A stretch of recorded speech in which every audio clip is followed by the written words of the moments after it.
In the fall of 2010, I decided to go back to college.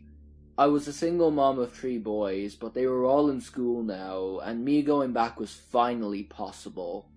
The school I went to is a regional campus to a very large university, and located in a neighbourhood that is known for crime, meth, heroin, prostitution, etc. But it was only a 20-minute drive from my home, and I didn't feel unsafe about going there. The first day in first class were intimidating. I didn't know anyone and was a lot older than most students, about 28 at the time. I sat down in the back of the room at a table, and a few minutes later a lady, who was around my age, sat down next to me. She was very skinny, smelled like cigarettes, greasy hair, sunken eyes, but she started talking to me and seemed normal enough. She started off the conversation telling me that she chose to sit next to me because I was wearing the prettiest blouse in the room. Strange, but as an awkward person, I leave a lot of leeway for people to say or do awkward things before I think too deep into things. She didn't have a backpack, books, a pen, notebook, nothing. She said her financial aid hadn't come true yet, but she didn't want to fall behind on classes, and asked if she could share my book. I agreed and gave her a pen and paper also. After the first class, she asked if I would mind going to the library with her so she could scan some pages to take home. I agreed and we started to head to the library. She stops and looks at her phone and says her son just texted and needs her to come home to do something. She asks if I'll come with her. I tell her I have another class shortly and can't go with her. I ask if she still wants to go to the library first. She says no, that she has to get to her son, but really can't go alone.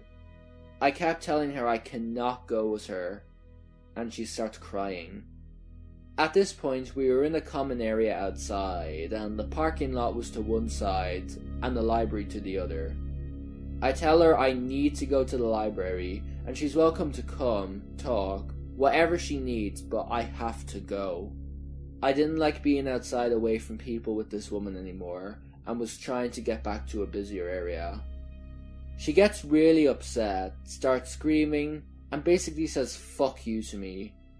She may have actually said fuck you, I can't remember how the interaction went exactly, because I was frozen in confusion by how quickly she transitioned from friendly, then to crying and scared, and to now screaming in my face a slew of hateful, angry things. I turned around to start walking to the library and called my friend, so that I would have someone aware if this lady tried anything more than just screaming. I get to the library vestibule and watch her through the glass doors. She's standing at the parking lot, then a car pulls up with a man in it and it's obviously upset with the woman. They're arguing, but I can't hear them from inside the vestibule. Eventually she gets in the car and leaves with him. The next day, I was dreading class because I didn't know what this woman's attitude would be that day. But she wasn't there the next day, and she never came back to class. I didn't know her name or at the time how to look at a class roster, but looking back, I'm fairly certain she was not enrolled at the school at all, and for whatever reason was trying to get me to leave with her. I wish I knew her intentions, but at the same time, I'm glad I never had to find out.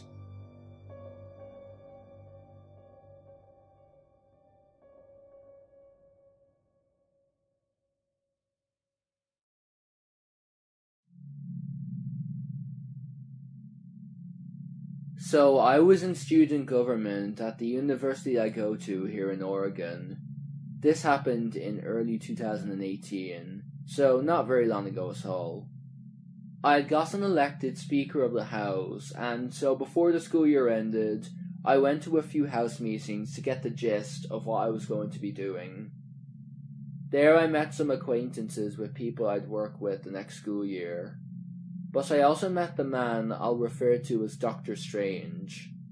Dr. Strange was a graduate representative and a physical chemistry PhD student. He was also a teaching assistant, which does come up later. Anyways, I could tell he was weird, but no one really thought he was evil in any way. Fast forward to Christmas break 2017. I'm at home and I get an email from our school's newspaper asking me some interview questions. They were pretty innocuous, but the last one threw me. How do you feel about having a white supremacist in your House of Representatives? What the fuck? Honestly, at first, I thought they were referring to me. I was also a member of college Republicans and figured they were insinuating I was a white supremacist. This wasn't long after the 2016 election, so it wasn't too hard a conclusion to jump to. For the record, I'm a very moderate Republican, was a Kasich guy, and didn't vote for Trump. Anyways, I get back to school and sit down with the guy who sent me the email. Turns out, Dr. Strange had basically begged the paper for an interview where he laid out his beliefs. White, ethno-state, intelligence can be based on race and gender, etc. I was pretty shocked. He had won 2 elections, so he clearly was just waiting for the right time to drop this bombshell. Anyways, after a lot of discussion with my colleagues in the school's legal counsel, I decided the best thing to do would be to have him recalled rather than expelled from student government. If he had planned this far, he clearly just wanted us to expel him outright, thus giving him the opportunity to be all, "My free speech, the thought police." People weren't happy, but it did work, and I don't regret it. A lot of my colleagues and administrators thought I did the right thing. I even had a professor who was in Antifa who gave me an A after missing most of our class to deal with this, and we're actually good friends now, me and the professor. Now here's where things get dark. The paper published his interview with his picture. Apparently, he was photographed at all kinds of Holocaust denial rallies, and a few of those riots in Portland you hear all about.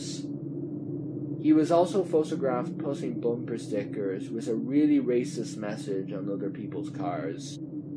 The police saw this picture and arrested him. He went to jail for something like 40 days.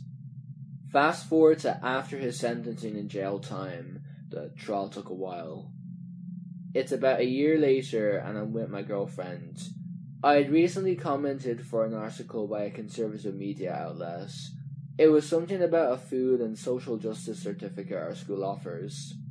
I was quoted as saying something to the effect of, "As long as students can dissent in their classes, I don't really care what the professor is lecturing on."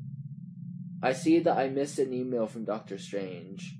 The entire email is just my copy and pasted quote, and the sentence, "No one likes a hypocrite." I'm a little shook. He's not a very intimidating guy, and I'm in the military, so I'm not incredibly concerned until I think about it some more. This guy was part of a whole band of Nazis. He definitely has friends in my area.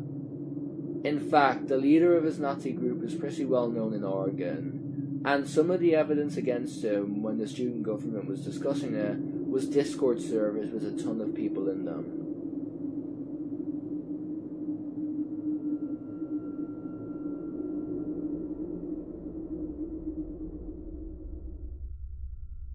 I'm a senior in college now, and this story is from my first week of freshman year.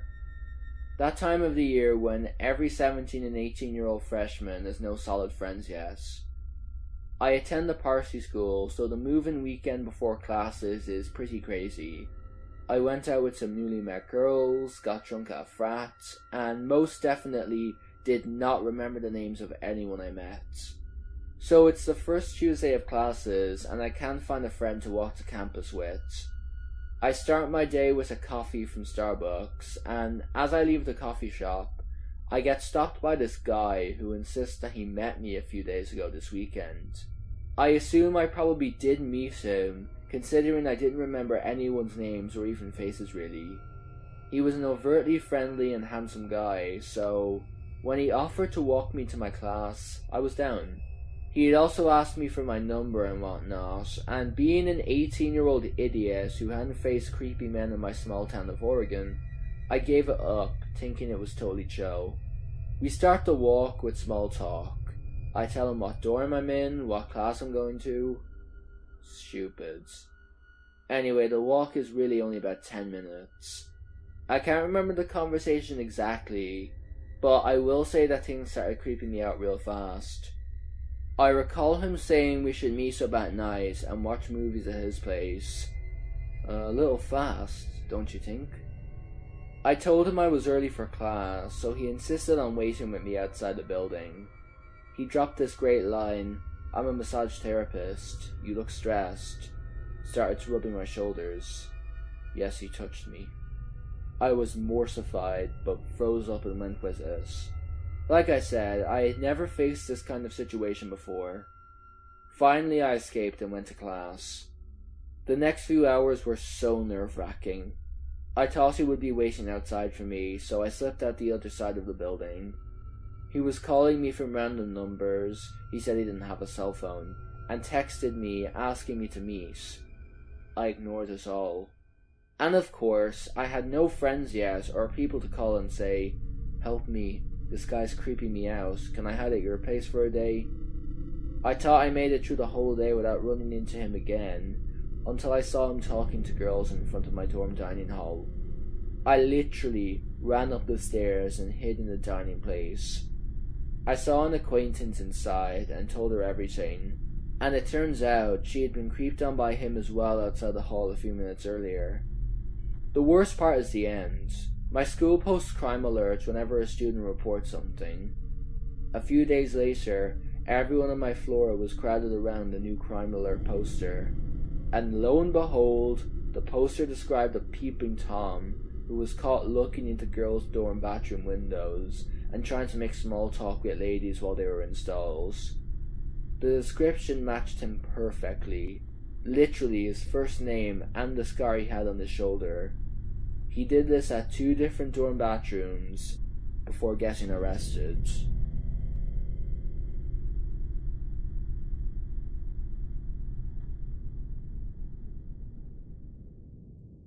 So, in college, I went to a lot of house parties and had a bad habit of drinking way too much. Fortunately for me, I also had the good habit of always going out in groups and never walking home alone. As a female, it was just ingrained in me that you never go out alone or stray from the group too much, especially when drinking, and I'm so glad that I stuck to my ground rules of how to party safely throughout college. Here's what happened. It was a Saturday night like any other, and I ended up at a house with a group of friends. Now, I knew all the people who lived at this house, as well as a group of about 5 people I came with. There were also a lot of partygoers coming and going throughout the night I had never met before, but seeing as I was in a familiar house with people I knew, I felt safe and decided to let loose. I drank and talked with my friends, drank more and met new people, and kept drinking. Eventually, I blacked out. This is where the majority of the story takes place. As it became late, the party started to dwindle, and a handful of my friends left as well. I was passed out on the couch in the living room, and 2 of my close guy friends were keeping an eye on me. While I slept, I was completely unaware of the conversation taking place in the same room. It wasn't until the next morning when they told me what happened. A man approached my friends, and their conversation went something like this. "I can take her home." "No, we don't know you, and you don't know where she lives. She's going to sleep here." "Oh no, it's okay. She said earlier she wanted to go home with me." "You don't know her, and you're not taking her. You need to leave now." They went back and forth a couple of times, the man insisting we knew each other, but my friends held firm and told him to go. After that, the man left, and one of my friends slept on the couch next to me. I was surprised to see him when I woke up, because our dorm building was very close by, and since I knew everyone who lived at the house, in that instance, it wouldn't have been weird for him to leave me there. When he told me what happened and how he and my other guy friend had protected me, I was in utter disbelief, and so thankful for my friends having my back. Strangely, this wasn't the first time a man I didn't know tried to get access to me while I was passed out after a night of drinking. And since I know it's a sin to mention a second incident without providing the juicy details, here's a little bonus story. A few months prior to this night, I had gone out with friends, drinking as usual, and ended up safe and sound, or so I thought, in my dorm room. The next morning, an RA in our building came to find me.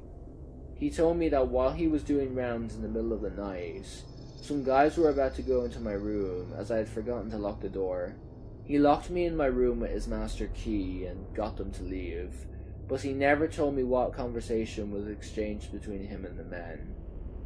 He did say he did not recognize them from our building, and to be careful.